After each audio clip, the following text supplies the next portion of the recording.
ठीक है, very most important प्रतिवर्ती धारा का वर्ग माध्य मूलमान। इससे यहाँ पर आपको 1 नंबर का क्वेश्चन भी बनता है। ठीक है जी भाई, इस पर साथ ही आपको भी यहाँ पर 1 नंबर का न्यूमेरिकल भी दिखाई देता है। ठीक, साथ ही इस पर भी आपको 1 नंबर का न्यूमेरिकल भी दिखाई देता है, इस बात को ध्यान रखिएगा जी। Sir E is equal to 1/2 BL square omega, भाई ये हमारा बहुत इंपॉर्टेंट टॉपिक है। ठीक है जी, बहुत इंपॉर्टेंट टॉपिक है, ध्यान रखिएगा सभी के सभी साथी। ठीक है जी, ओके सर। श्रेणी अनुनादी परिपथ, भैया ये 101% आने वाला टॉपिक है। इस पर 3 स्टार टिक कर रहा हूँ, ध्यान रखिएगा। जो टॉपिक मैं बता रहा हूँ उस पर टिक जरूर कर लीजिएगा ध्यान से। सर ट्रांसफॉर्मर मैं बोल रहा हूं कम से भी कम 2 या 3 सेट में ट्रांसफॉर्मर से related numerical, derivation, theoretical concept, अति लघु 2 नंबर 3 नंबर 100% पूछता है। यहां से न्यूमेरिकल भी पूछ लेता है। ठीक है, यहां से साथी न्यूमेरिकल भी पूछ लेता है।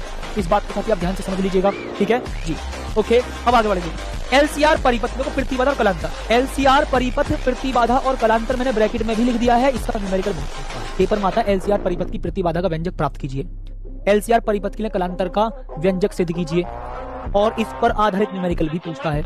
आपको एलसीआर परिपथ दिया जाएगा, वहां पर आपको प्रतिवर्ती धारा स्रोत की बोल्टा दी जाएगी, इक्वेशन दी जाएगी, वहां पर आप सारी चीजों कंपेरिजन कर आके IRMS, BRMS ये सारी चीजें निकालते हो, प्रतिबाधा निकालते हो, कलांतर निकालते हो, सब चीजों को निकालेंगे।